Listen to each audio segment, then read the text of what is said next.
So hello and welcome to part 2 of my shed layout, and quite a bit of work done. I will just say up front, sorry if there's a bit of background noise. We've got the 3D printers running, and we've also got our solar powered lights on, and because the battery's a bit low, it's bleeping at me, so you might be able to hear that in the background. But the loco's running on solar power as well, so there we go, we're doing our bit for the environment. If you're wondering why we've got such an odd consist, one, because that's the kind of silly sort of thing I like to do on my railways. But because that's the biggest loco I own, so that's Hornby's Railroad Class 59 that I got last year for a very good price, with a Mark 1 coach. And this is to check the clearances on things like the tunnels. Now in fact, if I move slowly over here, that tunnel wall there was a bit close, so I used the Mark 1 hammer, knocked it back because it's only cardboard, and everything goes around fine. So that's why that's running round. So you can see that we have got a lot done. So the first thing I did was got the blue emulsion out and painted all that part pale blue emulsion, just to give it a bit more of a sky and a back scene thing, which I'm quite pleased with. That's worked quite well. And then we've also got a photo back scene on. Now this is one of the Gauge Master ones. It's what I had, so I wasn't going to spend another £15–20 buying another one. It's not ideal, it's a slightly more modern housing estate, but it works okay. And then I had this bit of woodland left over from another project. They don't quite match, but I'm hiding it with trees and things. So let's talk through some of what we've done and some of what the plans are.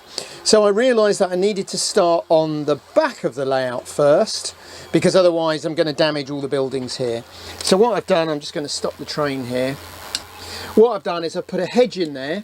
So that's been made out of this stuff. This is packaging from the 3D printers, and it was made off-site, if you like, covered with scatter and then stuck on, and then I've used self-adhesive long grass at the bottom to blend it in, and I've stuck some flat trees that are like low relief trees that I got cheap from China, again to blend the back scene in and to remove some of the houses a little bit. You can also see that we've got Javis ballast mat. I did decide in the end, I did try dry brushing the grey, but it didn't look right. So we've got Javis ballast mat down, which has worked just fine. So we've got the village coming along. So these are some of the buildings off our original Greenhill Hall, including the two on the left there that are actually my late father's from the late 1960s, and a couple of buildings that have come from other layouts. And that came from the original Greenhill Hall, that church. So that's the idea up there.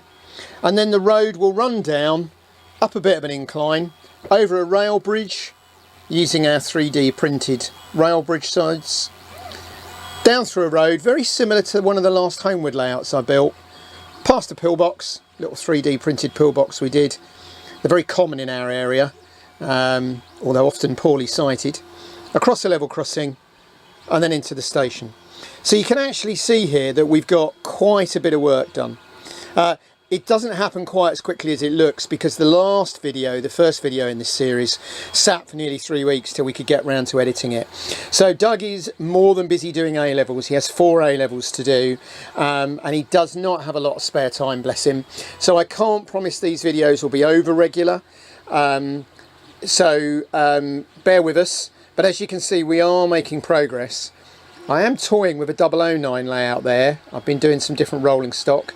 I have built an N-gauge shunting layout, which I will do some videos on, and I'll carry on my saga of trying to get rolling stock and locos for that. But at the moment, I'm rather pleased with this. The back scene and the blue painted sky has worked very well, and I think by the time we've got the little village on, it'll all work quite well. And I can run some locos round, including my big ones. Really is a fabulous loco, that, especially given that it wasn't very much money. I think I paid about £57 for it new, from Kernow, I believe is the correct way of pronouncing it, Model Centre. So there we go. That's what we've got planned, that's what we've got progressed. Little update there for you.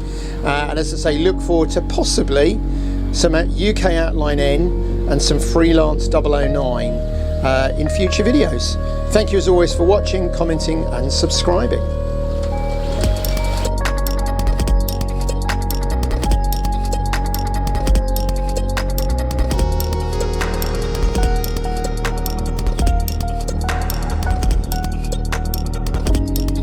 Hi, thanks for watching the video and for the nice comments. Click on the left for a previous video in this series, click on the right for another video you might enjoy, and please don't forget to click to subscribe, like, comment, etc. Thanks again.